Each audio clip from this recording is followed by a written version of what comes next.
to the Education Savings Account Steering Committee meeting here on October 21st. First of all, I will call up for our members. Hopefully we have a number of people on the call today, and I want to do a little roll call with our members. So, Alba, are you here?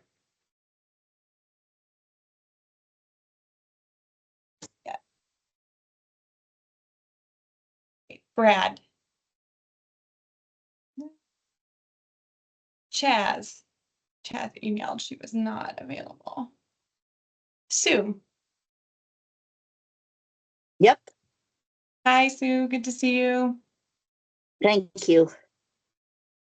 Catherine Walter, are you here? I think I saw you come in. No, she was here. If you said Catherine Walter, I'm here. Yes, I did. Hi, good to see you. Hi. Rebecca.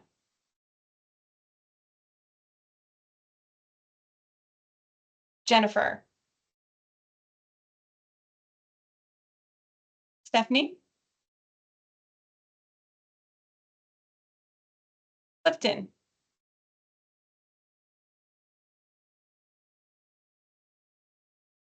Jean.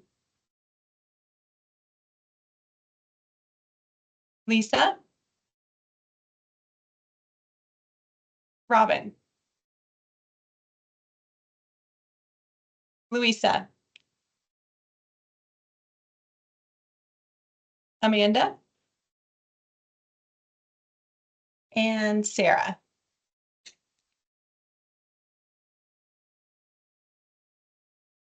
All right. Well, we will move on to our next agenda item. As you committee members remember, your purpose has been to review and provide feedback on ESA implementation. And we are at the point where we have had 2 rounds of reimbursements. So we have set up the applications, we've set up the reimbursement process, and Whitney Williams, our ESA implementation specialist, has really been working hard to make all of that run smoothly for participating families. And thank you for your support and feedback for us on this implementation up till now. So we're going to jump over to Whitney Williams. So I just want to say Whitney Williams is on the line, and Whitney is going to share just a little updates on our upcoming application window and any changes that we might have for that application. Yep, Hi, thank you, Whitney. Christy. How's it going, everyone? Yes, so we will be opening our second round of applications on November 1st. So we're getting everything prepared for that. And the applications will be running through until December 1st. So as soon as those applications start coming into OPI, we'll be reviewing them as a team and getting those approved or reviewed as soon as possible. So we're actually in the process of making a few adjustments to the application to reflect the November dates, as well as letting parents know that if their student was enrolled in Montana Public School in the fall school year 24-25, that the parent will need to unenroll their student upon being enrolled in the ESA program. So that's a hot topic on that one. So we're hoping to have everything squared away and ready to go by November 1st so we can get this posted to the website. And also I've had a lot of interested families reaching out to me. So I'm excited for a good round of applications this time. So thanks, Whitney, for sharing that about the upcoming application window. You're welcome. Then our communication plan, one thing that this the committee members, the steering committee members, I know there's a handful of you on the call this evening, you had requested a 1-page flyer. So we had some of you worked on that. You gave some feedback on that 1-page flyer. And Whitney, do you want to go ahead and just screen share what that final product was? We sent it out to the committee for you all to share out with your communities. It is also posted on the ESA page on our website, but just to show you what that final product was, Whitney will go ahead and walk you through that. Yep, and hopefully everyone can see my screen here. But so we have a spot located here on the ESA website called Education Savings Account Flyer. So if you click here, it pops open. Let me see if I can zoom in a little bit. But it basically tells you what the ESA program is, and how families apply. And then what requirements you have to be eligible for the education savings program. And then how can the ESA funds be utilized? So, and it goes over the reimbursement process. So how families can submit reimbursements to OPI and get that money sent back to them. And also a few other things to know and resources are located on this flyer. So I'm hoping that you guys have been able to spread this flyer out a little bit and have received good feedback on it so far. Yeah, and Whitney, that's actually our next bullet point on our agenda is any feedback that Yep. you've received, if you've been able to share it out with members or with your community members. Did what feedback have our steering committee received from others that they may have shared this with? Catherine or Sue, have any of you gotten any feedback on this flyer? Oh, and I see Alba's joined us. Maybe Alba has some feedback. I have not gotten any feedback. I'm joining on my computer if it makes any noise, so letting you know. I'm going to turn off my phone. And we're going to wait for all comments from non-steering committee meeting members on the steering committee activities just until the end today.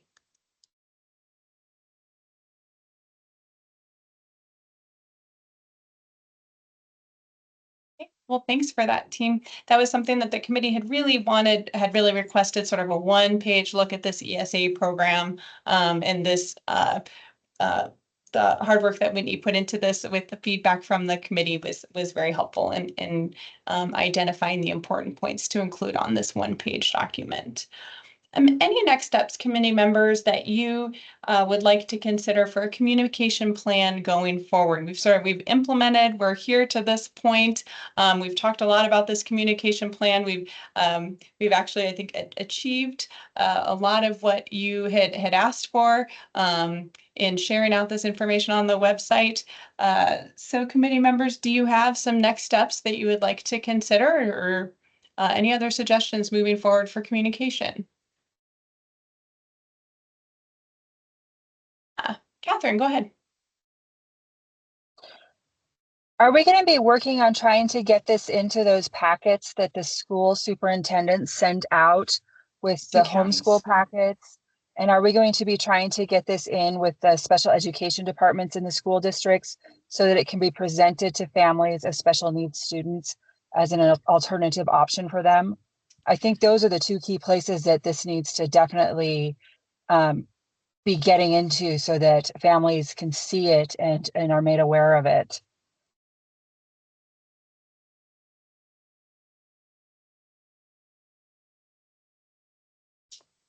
County soups.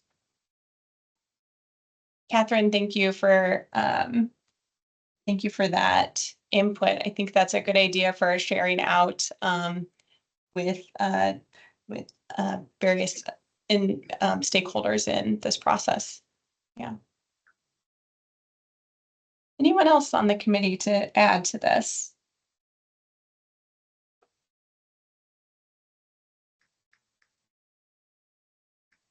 All right. Next on our agenda, we have the reimbursement and participation update. Again, back to Whitney, who will share the reimbursement and participation update with you all. Perfect. Thank you. Yeah, so far we've had 2 rounds of reimbursements go out to our parents, which it's been going really well. So the first round actually went out on September 13th, and those were for requests that we received up until August 25th. So July 1st through August 25th. And then our second round was for reimbursement sent from August 26th until the 25th of September. And so those went out on October 11th. And we're actually going to start reviewing reimbursement requests for the third round this week. So those will be going out early November after the 10th of the month. And I'll be emailing districts for invoices too, or sending out invoices to our districts too next week. So, but it's been going really well. And currently we have 14 students enrolled and we've received reimbursements from 12 of those families. So I think that's great success so far. So when you say you've received requests for reimbursements, Yep. but not, so how fast, how, maybe you said this already, I'm sorry, I was having problems with my computer stuff, but so how long does it take for people to get reimbursed? So they're allowed to submit. So from this month, they were allowed to submit after the 25th of September up until October 25th. So anything that we receive between that time frame, we'll be reviewing it up until the 10th of the month and sending out. So it's about a month probably that they have to wait for reimbursement for us to process and review everything. And then have you found any requests for reimbursement that were sort of out of the ordinary? You know how we talked about all those bizarre things that people might request. Have you got? Sorry. So go ahead. far, it's been really, we haven't received any odd requests at all. It's all been for, academic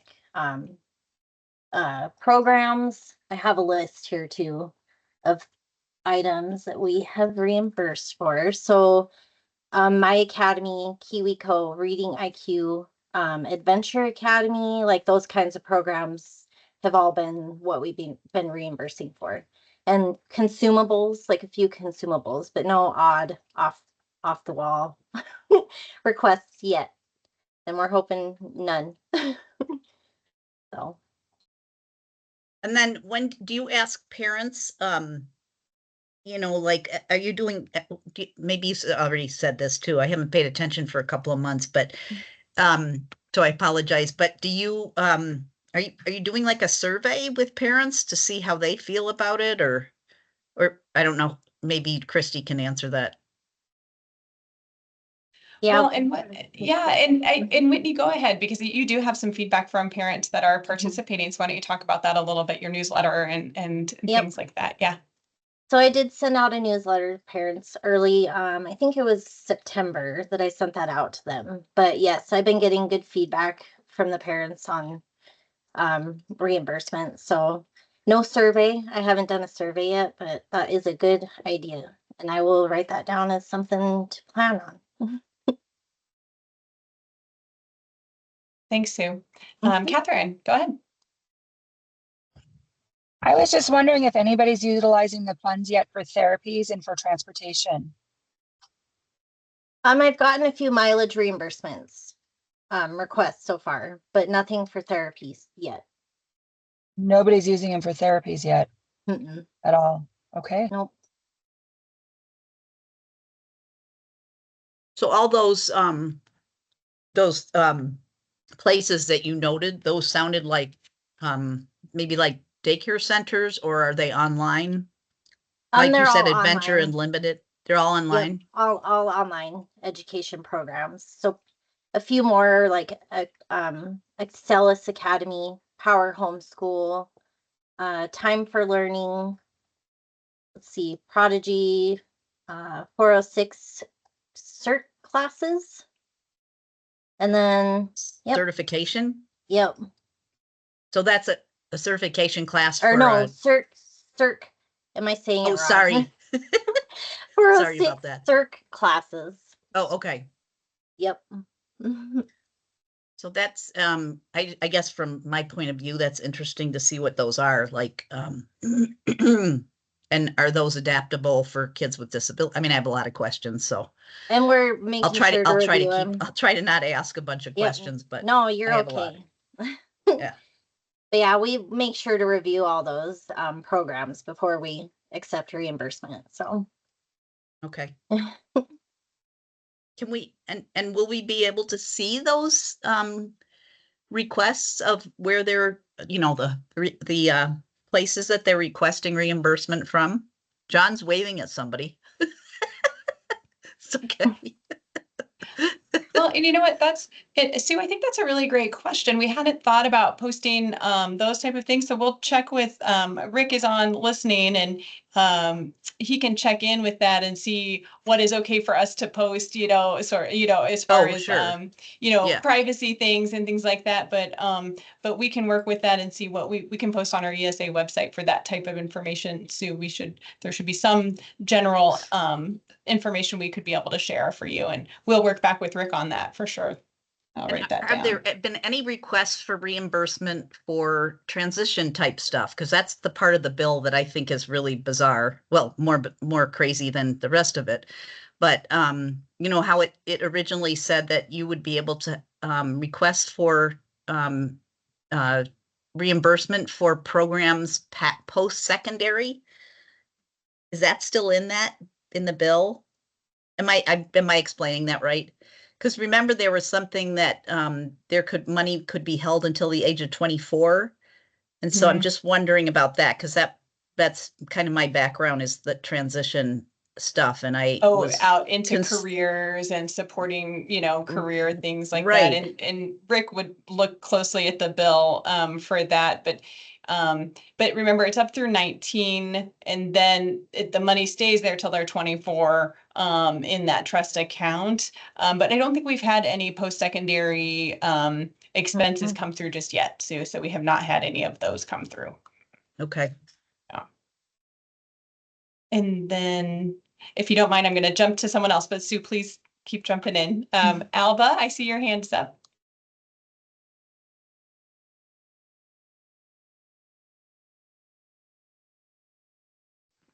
Sorry, hello, can you guys hear me well?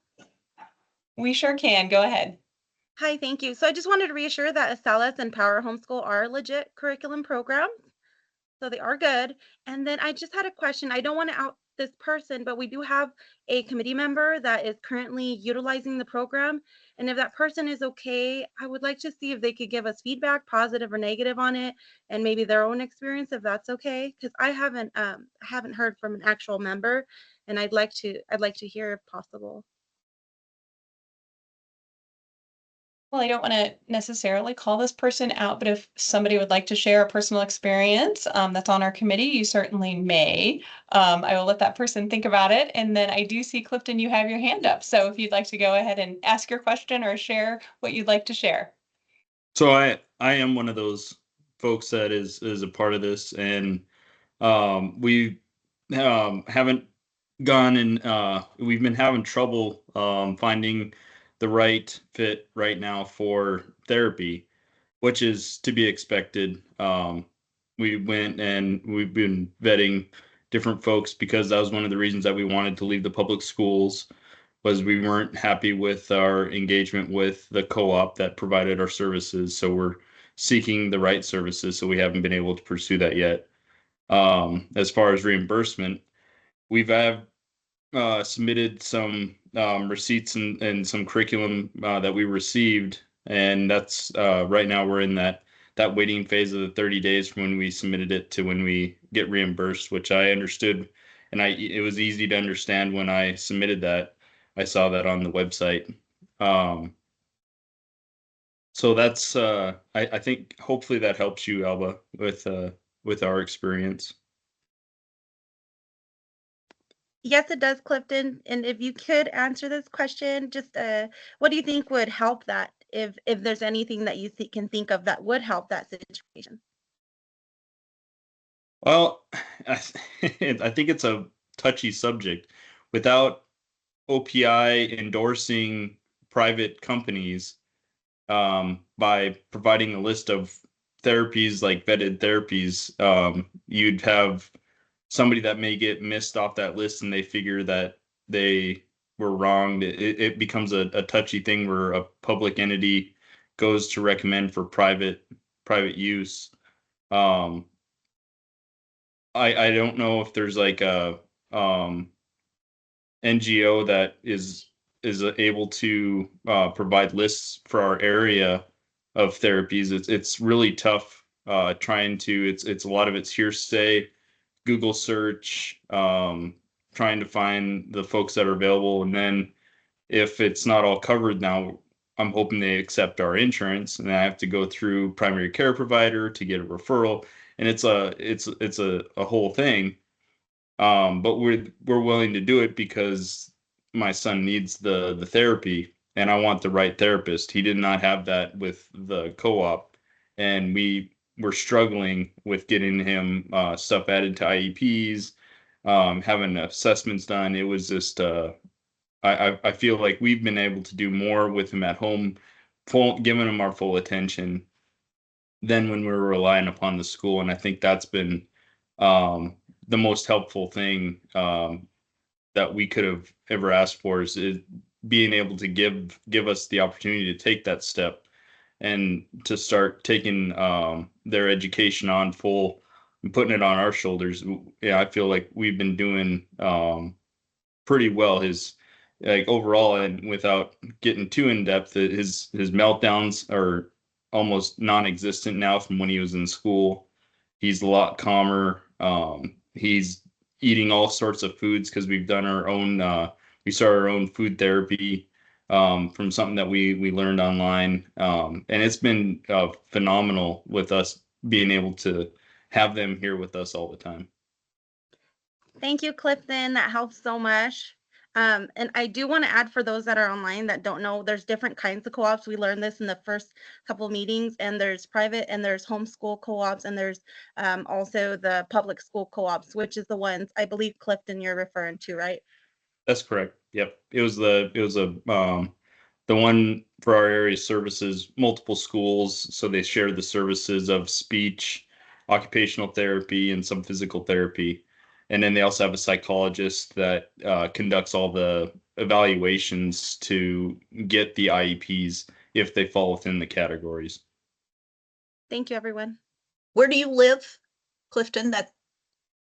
We live it's northwest of Great Falls, in the Shoto area. Okay. So kind of a small spread out co-op, I would think, right? Yeah, it's actually it services a lot of schools with a small staff. So I expect that there's going to be issues, but it was more of a personality issues that we're having with getting folks engaged. And since we're isolated, that's what we have, then this was an option, and I love having that option. I think it's been great. Thanks, Clifton. Catherine, I see your hand up. Is your hand up again? Or is it just, I wasn't sure if it was up again or still from before. It was up again. I just wanted to say, hang in there, Clifton. It's not just unique to you. There's a severe shortage of providers for therapies in Montana. And I will say, being outside of the public school hours, you'll find that once you find that provider, it'll be much easier to get your son in for services because you can go in during school hours when school kids cannot. So you'll be able to adapt your schedule. You'll find it's much easier. We travel 90 miles for my son's services, and we go during school hours when other kids cannot. So once you find that provider, you'll find that it's much easier to get those services. And once you find that fit, you'll stick with it. My son has seen the same speech lady for 7 years and the same occupational therapist for 5 years. And it's worth the wait to find that right person, and you'll hang on to them forever. But across Montana, it's not just you. There's just such a shortage for good quality providers that it's going to be a search, but once you find them, it'll be worth the find.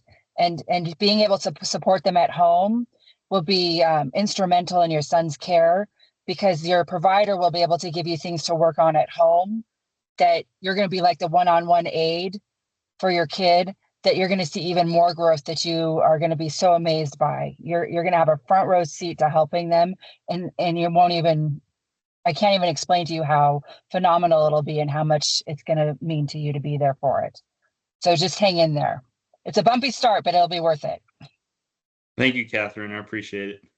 So I had another question for you, Catherine. So now that this program exists, are you getting reimbursement for the speech therapy that the speech therapists that you are you've been using for 7 years, or does it have to be something new?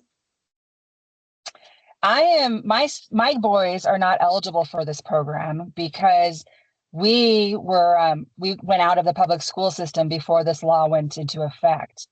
So no, I am not receiving reimbursement for anything. We've been paying for homeschooling expenses and private therapies for those 7 years, and then for private school and homeschooling expenses for 5 years on our own. So I am not eligible for this program for either of my sons. But I am so happy that other Montana families have this as an option, because any child that gets the support that they need to succeed is makes me happy, because I've seen it work for my son. I've seen how much he's thriving at home, and it makes me happy that any kid has that opportunity and potential being met at home, and has anywhere, even whether it's at home or at another school.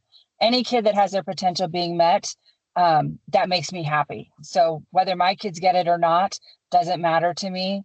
But they're not getting any funds. We're not getting any funds. If that answers your question, Sue. Thanks, Thanks. Catherine. Thanks, Sue. Well, that wrapped up the reimbursement and participation update. Thanks, Whitney, for sharing that with us. And thanks, steering committee, as always, for sharing with each other and supporting one another. And the next item on the agenda is the overview of the steering committee's work. I just touched on that a little bit at the beginning, but as Whitney pointed out, you all just gave us important feedback on communication, on the parent handbook, on the application and reimbursement procedures, so that now the program is up and running for these 14 students that are involved in this program right now. And so we're sort of wondering, to the steering committee, since we've wrapped up a lot of the work in getting this implemented with your support, what is our next meeting need? We've been meeting monthly. We had that time off in the summer.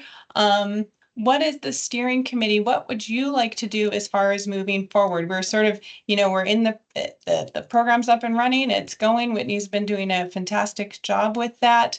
What do you, as the steering committee, foresee is wanting to move forward? You've kind of met our purpose. You provided the feedback for us that we needed as we were getting this underway. What do you see as next? I just wanted to have a chance for you, the committee, to discuss that and see what your thoughts were. Alba, go ahead. I would just like to continue to get feedback from those that are utilizing the program on what's working and not working for them.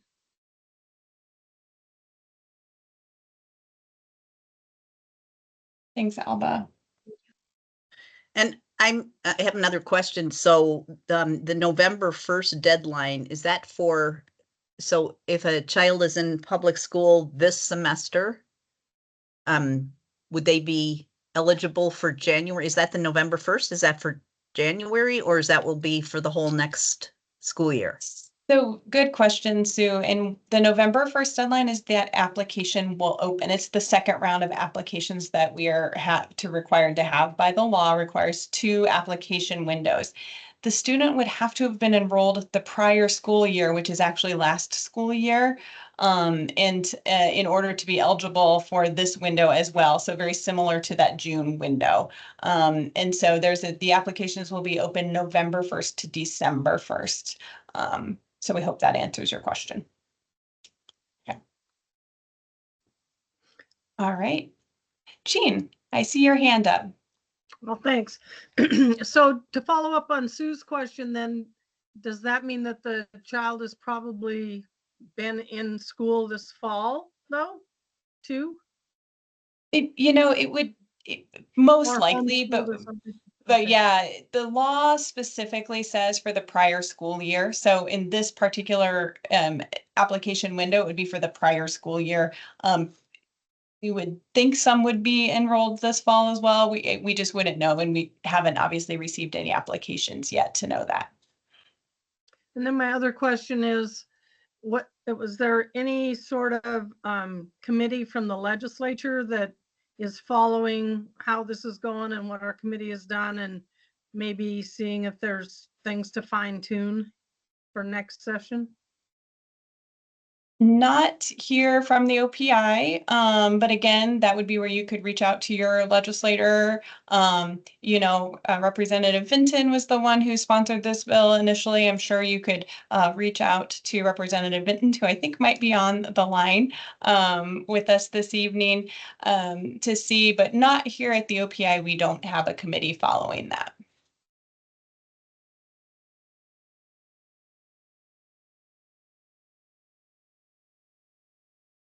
All right, Clifton. Oh, Representative Vinton, I think I see your hand up. Did you want to jump in with an answer to that one? Sure, if it's appropriate, I'm happy to respond to that last question. Thank you. That'd be great. A couple of things. First, I do serve on the Education Interim Committee that has been meeting during this interim period. We have been receiving updates regarding the bill related to this committee. But obviously with the court being involved at this point, we're taking more of a wait and see approach.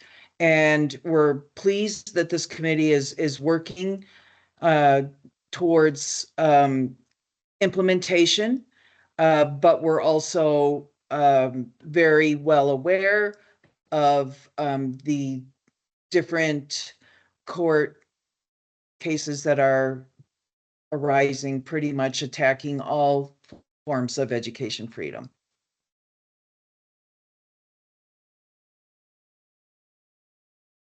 Thanks, Representative Vinton, for jumping in there. We appreciate your response. Any other questions from the committee or thinking about needs?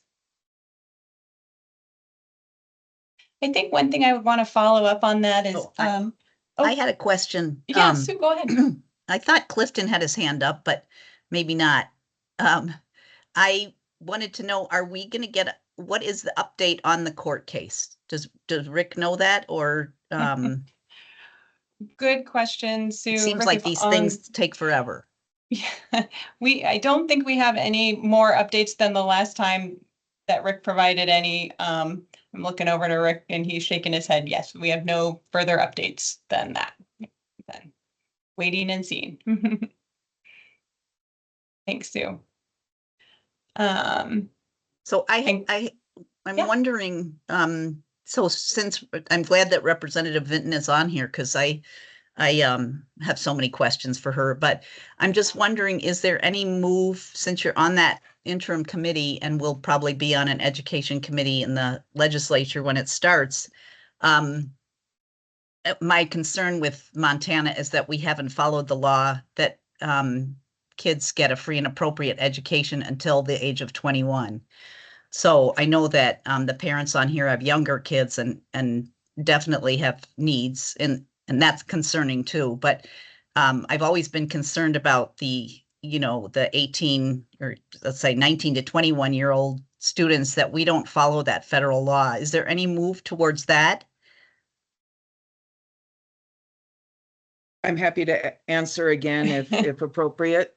Oh, thanks, Representative Vinton, for checking it. And again, Sue, this is, kind of outside our steering committee's work. This isn't really the work of the steering committee really is for implementing what was, passed in this particular law for the education savings account. So I might just ask that we, try to answer that, at a different time. It's not really part of this committee's work. Okay. Yeah. Well, I mean, that's why I brought up that thing about the 19-year-old the savings account thing till 24, because that's always confused me. Because I mean, I'm a big, advocate for providing education for following the federal law. So that's why I asked that. But no, we don't have to talk about that. Thanks, Sue. Well, I am happy to jump in and let Ms. Fury know that the 2021 legislature actually passed legislation that provided funding to schools for students beyond the age of 19. So that's been in effect since 2021, I believe. Yeah, but it wasn't a whole lot of money, but yeah, we can talk about it another time. Thank you both. I appreciate it. All right, so we are to the point, I think we've had, the next bullet point was those questions, and I think we've answered a lot of questions for the committee this evening. Thank you all for your great questions. Are there any other questions before we move on? I think going back to your original question, Christy, I think the committee should keep meeting until the next application round goes through. If there's any issues with that application round, or if there's any questions, and to make sure that those flyers get out, I think we should plan on meeting again next month and through the next application process. I don't think that question actually ever got answered. I think we got sidetracked. Just my Thanks, opinion. I Kath. think we should keep meeting. Thanks, Catherine. And I think that I was about to ask that exact thing. So we will keep this on the schedule for next month. I will send out that calendar invite. In fact, we'll probably be moving that'll be heading into Thanksgiving. Would this steering committee be okay if we have a date that maybe would come after the application window closed, or would we want it maybe during the window? Just try to keep it on our next slate. Let me just look. I will tell you the actual scheduled date. If we keep it on that same, the same Monday would be, oh, that's actually a holiday. So it would move it to November the 18th would be when that would work. Would that work for the committee to be November the 18th? For that check-in? Okay, looks good. I see lots of nods and thumbs up. Yeah, So that's November okay for 18th. me. That's good for me. Great. Sounds Right. great. I See did thumbs up. have a Thanks. question. Yeah, Clifton. That I forgot about what it was. Now I remember. So were there any schools that have not reimbursed or put money into their accounts for the applications? So that's one thing that we had discussed before, that they were on track, but not all had done it. But have they all funded the accounts? They have, yep. Yeah, Okay. I've been getting good response from all the school districts, so on good track. Thank you. Yep. Thanks, Whitney. And so then we are just getting ready to move to the last bullet point on our steering committee agenda. And that is we do have a number of visitors in our committee meeting this evening, and it's the point for the committee members or the visitors, if you would like to make a comment on the steering committee activities. So specifically here, I'll screen share again the agenda. Specific comments here on our the steering committee activities for today, then you may raise your hand and make a comment if you'd like. Hi, Cheryl. Go ahead. Hi, everyone.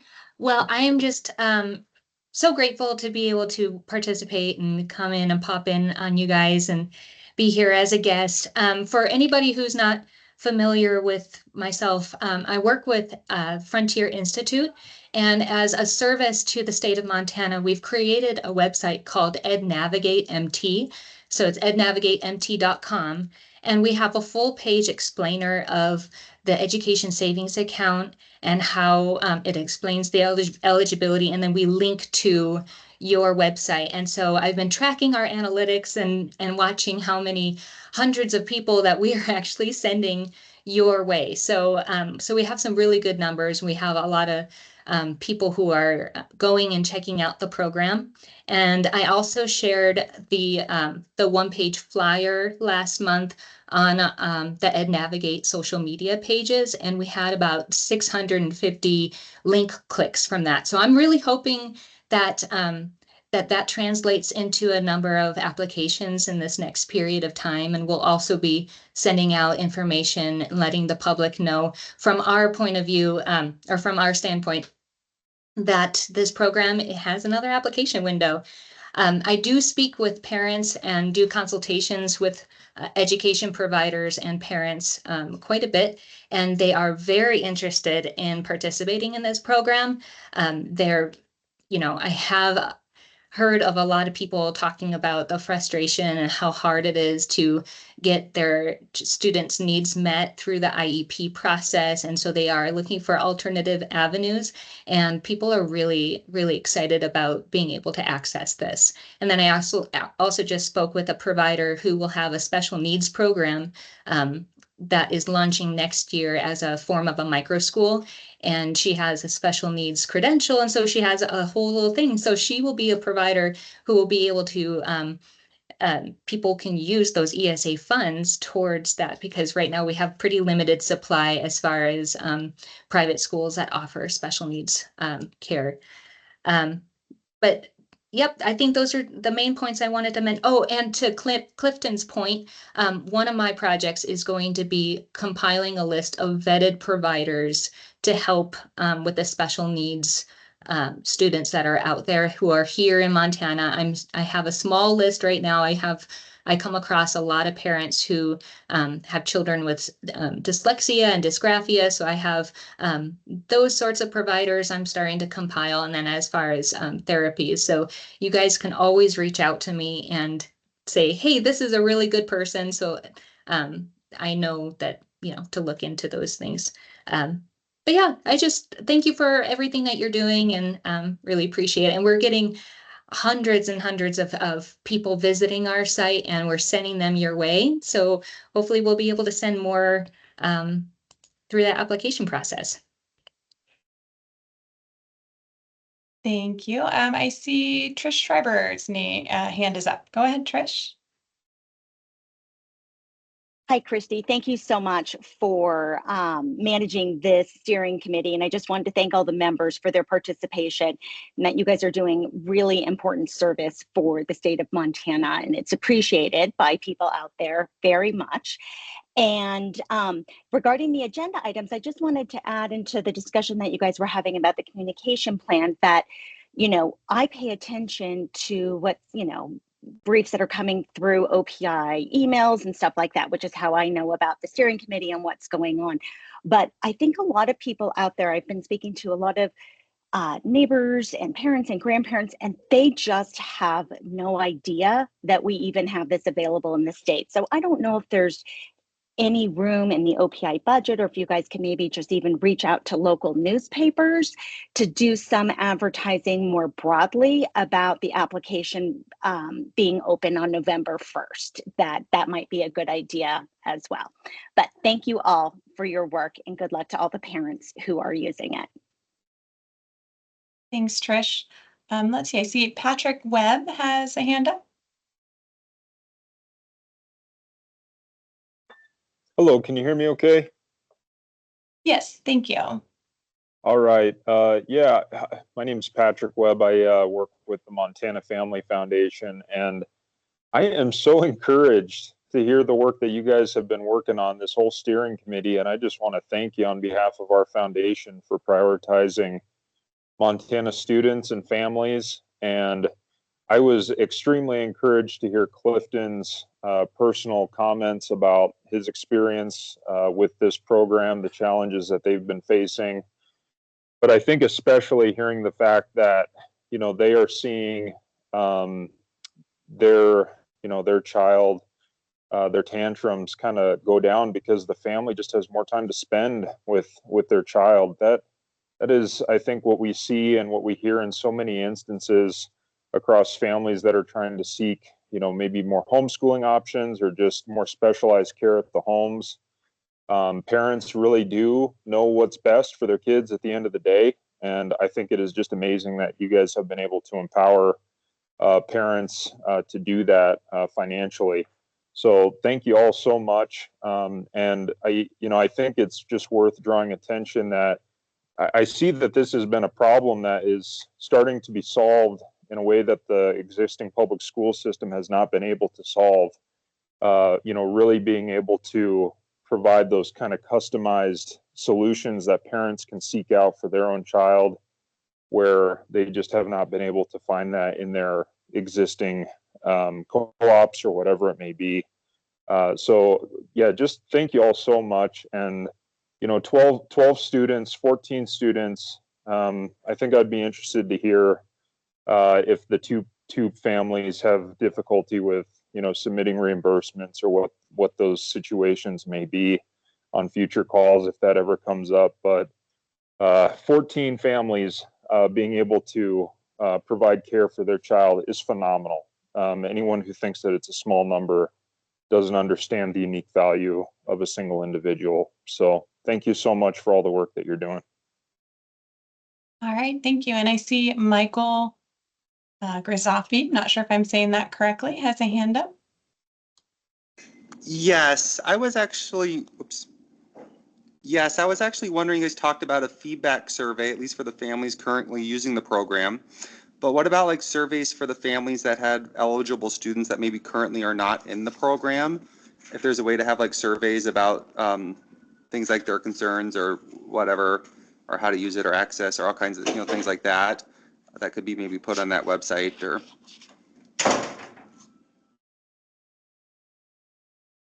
Thanks, Michael.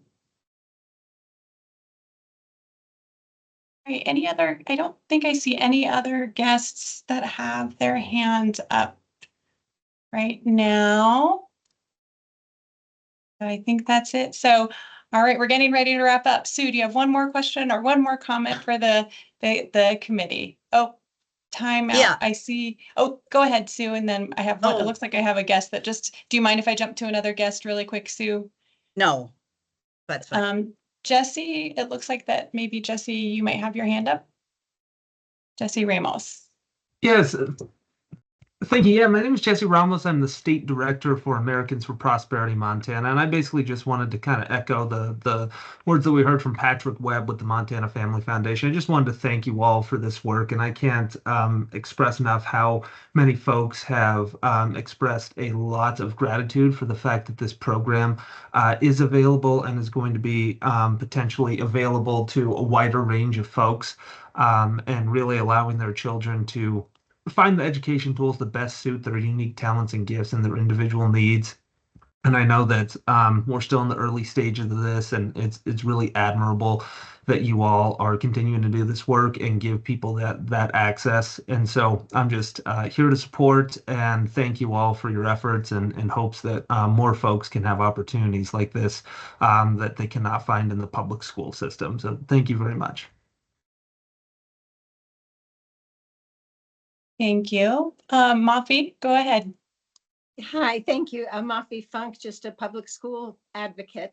And I do, to all of you on the steering committee, you've been meeting for 9 months, once a month. It's a heavy lift, and everybody appreciates your commitments. It's volunteer and takes a lot of time to be well informed. I just, for having met for 9 months, I think there's still a lot of questions out there.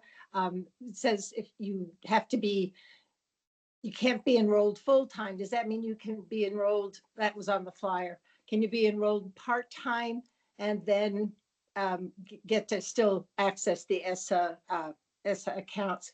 The full-time part, what happens to your IEP? I know that that's one of the issues with the lawsuit, that is a legal document, and whether you can just not use it anymore, and what happens with that. I hope that I agree. I hope this committee keeps meeting, because I think they are quite a few unanswered questions.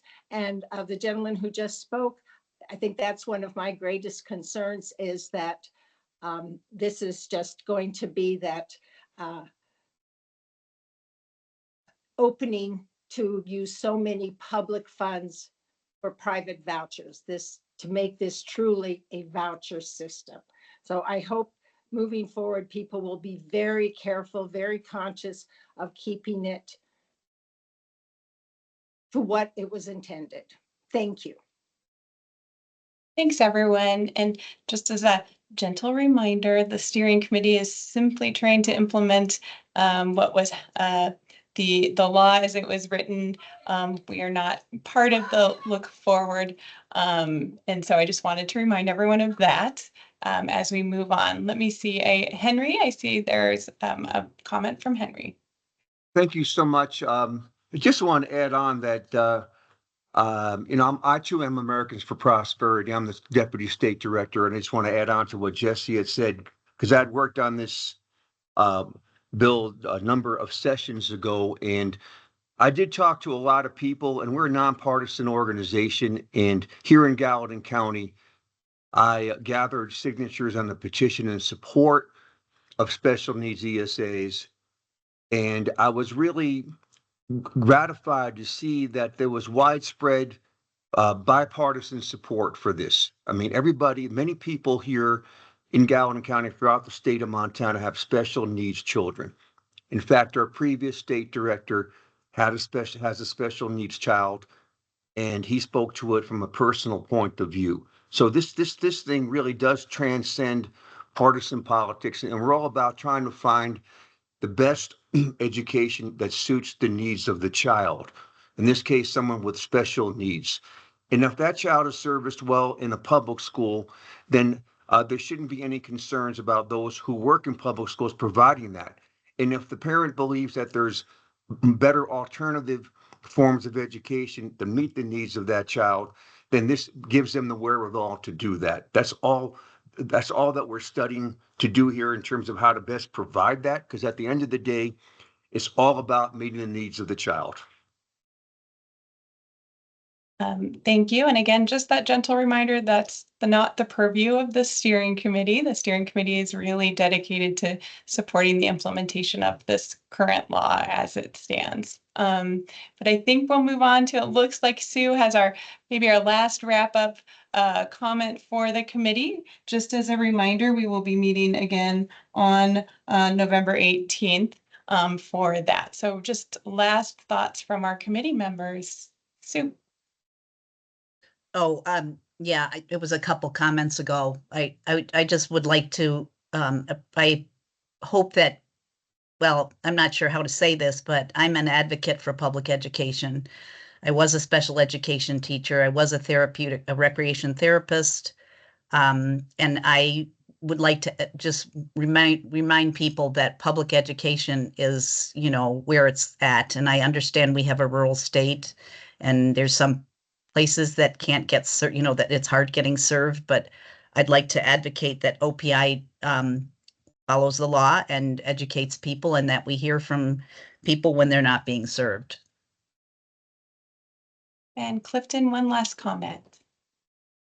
Yeah, I appreciated hearing from the visitors, and I really appreciate the comments from Cheryl and from Patrick. I wanted to share a quick little story. When I went and I was applying and putting in my information for my children, the IEP that I submitted was the first IEP that we had gotten from the school, and it wasn't filled out properly by the school. So this is a problem, and I had to get the right IEP, the right information on the IEP from the school. This is the experience that we had, and that's the reason that we love that this is an option. So I wanted to share that. I know that with the advocates out there and the push to keep funds in school, it makes sense, but we've been so appreciative of this program, and it's helped us out immensely. And that's one of the reasons I wanted to participate in this. I saw the great opportunities that have been there, and I'm really happy with how the program's been implemented. And I think it speaks volumes for everyone that was here, that how well and seamless it went without the issues that we were expecting and looking for. So I wanted to thank, and Christy, thank you so much for hosting this each month and allowing us to participate. Thank you. Thanks, Clifton. And I think that's just a great reminder of the steering committee was put together to have a wide range of support and perspectives in order to implement this as the law was written. And so thank you all for your support. And with that, I think we'll wrap up and we'll see you next time. Thanks, everyone. Good to see you all.